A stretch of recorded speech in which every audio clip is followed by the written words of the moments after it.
Les institutionnels parient sur un prix du Bitcoin à 150 000 $ pour le 26 décembre 2025. C'est cette donnée folle que nous allons analyser dans cette vidéo pour voir si ce niveau de prix est largement atteignable avant la fin de l'année 2025. Donc bien évidemment, on va s'intéresser à cette fameuse donnée que nous avons sur les options du Bitcoin qui sont des investissements que peuvent faire les investisseurs sur les marchés traditionnels. Donc au lieu que les investisseurs investissent directement également sur le marché des crypto-monnaies en lui-même et donc ici par exemple sur le Bitcoin, eh bien, on a ces fameuses options sur le Bitcoin qui existent, qui sont disponibles pour tout investisseur sur les marchés traditionnels. Et là, l'intérêt, c'est plus de parier sur un prix du Bitcoin à une date voulue. C'est pour ça qu'on a plusieurs échéances. Vous voyez juste ici, donc je suis sur le site Deribit pour visualiser ces choses-là. On a plusieurs échéances. Donc, en l'occurrence, on a cette fameuse échéance de la fin de l'année 2025 qui sont souvent des contrats qui sont très intéressants pour les investisseurs qui sont sur les marchés traditionnels et sur lesquels ils vont beaucoup investir. Donc ça signifie quoi?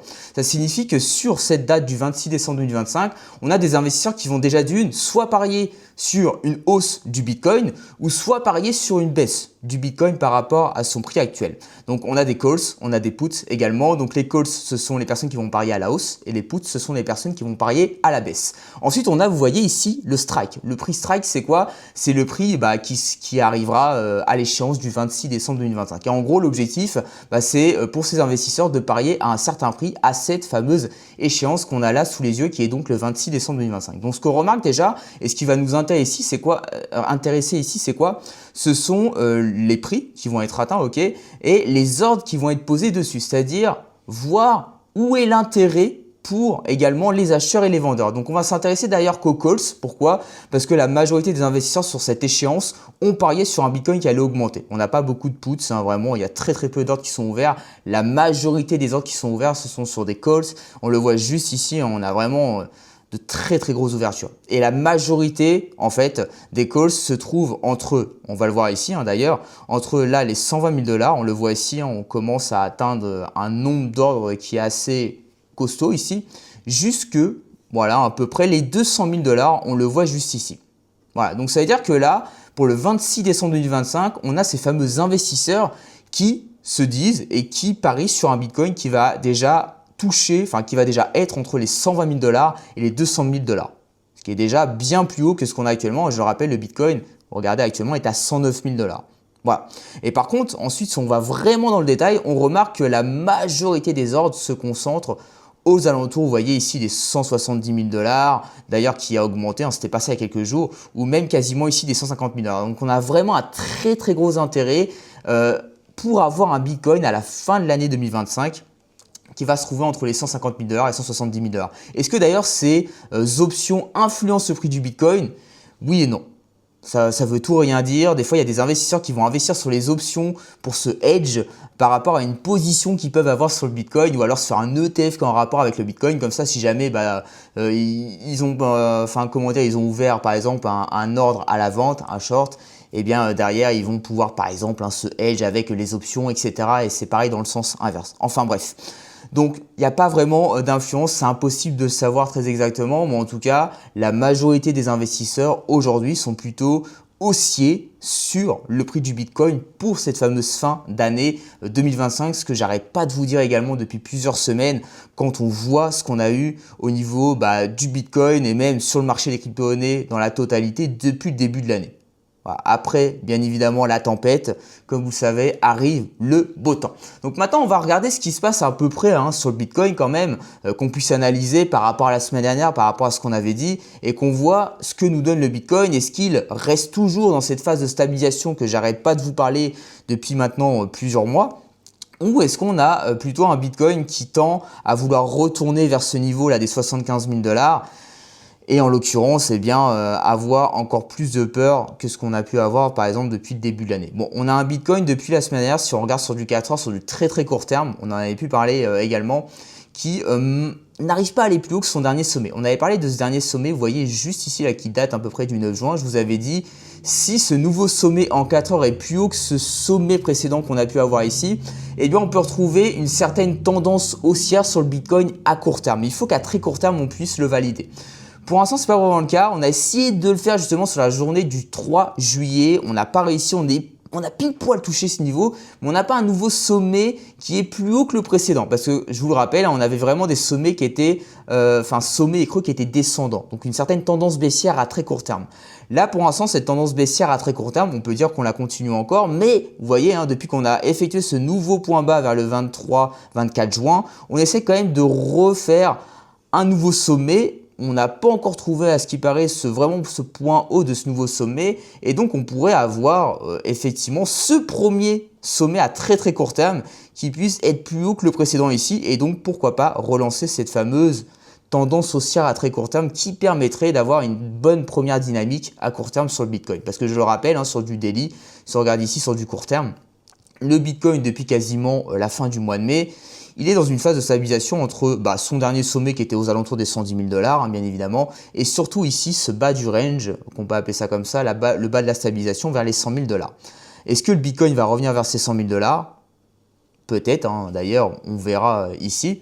Ou est-ce que, en l'occurrence, il va vraiment retourner vers les 110 000 $, 111 000 $ ici et péter définitivement ce sommet du début de l'année 2025 à la hausse? C'est ce qu'on verra et pour ça, on a besoin d'avoir un premier signal à très très court terme qui nous montre qu'ici, on a un sommet qui va se faire et qui va se valider et qui sera surtout plus haut que le précédent sommet. Ça, on en a littéralement besoin, c'est impératif. Mais là, on voit que ça se comporte plutôt bien. Je ne vais pas vous le cacher que là, de ce que je vois, ce que j'ai sous les yeux ici, pour moi, on n'a pas vraiment fait un sommet ici. Voilà, on a un petit peu baissé, ok, mais là, vous voyez, on cherche vraiment à aller plus haut. C'est beaucoup défendu par les acheteurs. On a des structures en W, donc les acheteurs maintiennent la hausse qu'on a depuis quasiment ici les 100 000 $, le bas du range, et on a vraiment envie d'aller plus haut et de casser ce précédent sommet à la hausse. En tout cas, c'est vraiment ce que je vois de mon côté. Si ce n'est pas le cas, on a toujours la EMA 200 qui est ici, je vous l'avais dit en 4 heures, donc on a rebondi dessus d'ailleurs il y a 2 semaines si je ne me trompe pas. En tout cas, on avait parlé la semaine dernière comme quoi on avait bien rebondi dessus. Je vous en avais parlé, attention, si jamais le Bitcoin baisse, on pourrait avoir un support ici. Je maintiens toujours ce support. Voilà. Après, je vous avoue, je ne vois pas le Bitcoin là pour l'instant aujourd'hui, en tout cas très honnêtement, retourner vers ce fameux support. Donc tant qu'on a un Bitcoin qui reste haussier comme ça sur du très très court terme et qui en plus de ça pourrait potentiellement être bien haussier sur du court terme et donc vraiment retourner vers les 110 000 $ et pourquoi pas péter les 110 000 $, on a un marché des crypto-monnaies qui se comporte plutôt bien. On le voit d'ailleurs, on a un Bitcoin qui se stabilise comme vous pouvez le remarquer, donc qui n'est pas dans une certaine tendance baissière. Et à côté de ça, on a également des altcoins qui sont en train de se stabiliser. Des altcoins qui, après leur grosse baisse du début de l'année 2025, eh bien là, sont vraiment en train de bien se stabiliser. On avait pu avoir un rebond il y a 3 semaines environ. Rebond qu'on a pu profiter, vous avez vu également de mon côté, je vous en avais déjà parlé, j'ai fait quelques petites rentabilités. Je vous avais dit attention, ça va pas repartir en ligne droite, c'est certainement un rebond, on va revenir sur les points bas. On est typiquement revenu sur les points bas. Voilà, actuellement, on se trouve sur les points bas et on retravaille ces stabilisations qu'on doit absolument faire. Phase de baisse, stabilisation, ensuite on repart sur un mouvement aussi. Vous êtes obligé de passer par une stabilisation, vous ne pouvez pas juste faire une phase de baisse et repartir tout the moon comme ça. C'est pas possible. Mais bien évidemment, vous allez avoir des rebonds, des petits mouvements haussiers, toutes ces choses-là, il faut les connaître. C'est hyper important. Si vous voulez en savoir plus d'ailleurs sur ça, comment moi j'arrive à analyser ces choses-là, comment j'arrive à anticiper ces petites hausses, ces mouvements haussiers, ces gros cycles baissiers également et même ces phases de stabilisation, vous allez en description de cette vidéo, il y a un lien, vous cliquez dessus, ça vous renvoie vers mon atelier qui est 100% gratuit, je vous explique tout de A à Z et ça vous permettra justement de comprendre ces fameuses choses que je suis en train de vous expliquer. En tout cas, comme je vous l'ai dit, ça permet aux altcoins actuellement, ces stabilisations du Bitcoin, de pouvoir se stabiliser et surtout d'avoir quelques rentabilités. Moi, par exemple, il y a quelques jours, je vais vous montrer, j'ai pu avoir cette fameuse rentabilité sur Let's Bank. Donc, c'est pas dans cette phase que vous allez avoir le plus de rentabilité, mais il y a des opportunités d'investissement. Donc, ces crypto-monnaies-là, je l'ai trouvé pareil avec mon screener de crypto-monnaies qui est configuré en fonction de mes conditions d'achat. Et vous voyez, j'ai pris un achat dessus le 2 juillet et au bout de 6 à 7 jours, si je ne me trompe pas, j'ai fait un x2. Je suis complètement sorti de cette crypto-monnaie.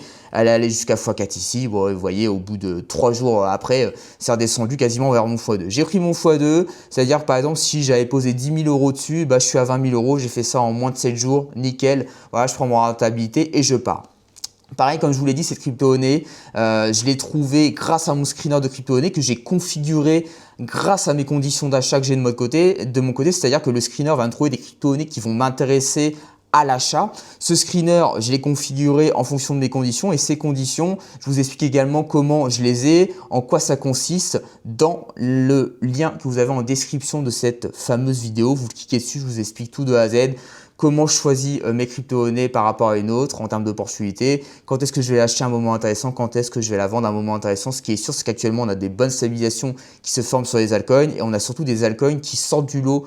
On n'a pas beaucoup, 10% environ, mais il faut savoir aller chercher ces 10% parce que même dans ces phases-là, vous avez de la rentabilité à faire. Et moi, je vous le dis très honnêtement, dans chaque cycle de marché, que ce soit à la baisse, à la hausse ou en phase de stabilisation, vous avez des rentabilités à faire sur le marché des crypto-monnaies. Si vous n'êtes pas capable de faire de l'argent dans des phases de stabilisation ou dans des phases de baisse sur le marché des crypto-monnaies, vous ne savez pas vraiment comment gagner de l'argent. Parce que c'est facile de gagner de l'argent quand tout augmente, tout le monde en est capable. Après, justement, dans les deux autres phases de stabilisation, ça c'est autre chose. Donc je vous explique tout dans le lien en description de cette vidéo. J'ai d'autres crypto-monnaies que j'ai dans mon portefeuille qui sont en plein travail et qui sont en train potentiellement d'avancer vers mon x2 où je suis en rentabilité dessus. Je ne vous les présente pas pour l'instant, je vous les montrerai, comme ça vous allez comprendre également pourquoi j'ai pu avoir ces fameuses cryptos et vous verrez qu'en fait également c'est possible encore une fois de faire des résultats durant cette phase de marché qui n'est pas du tout intéressante et là où en fait rien n'augmente également. Mis à part quelques crypto-monnaies, comme vous voyez, c'est possible. En tout cas, de notre côté, on se dit à la semaine prochaine. Ciao!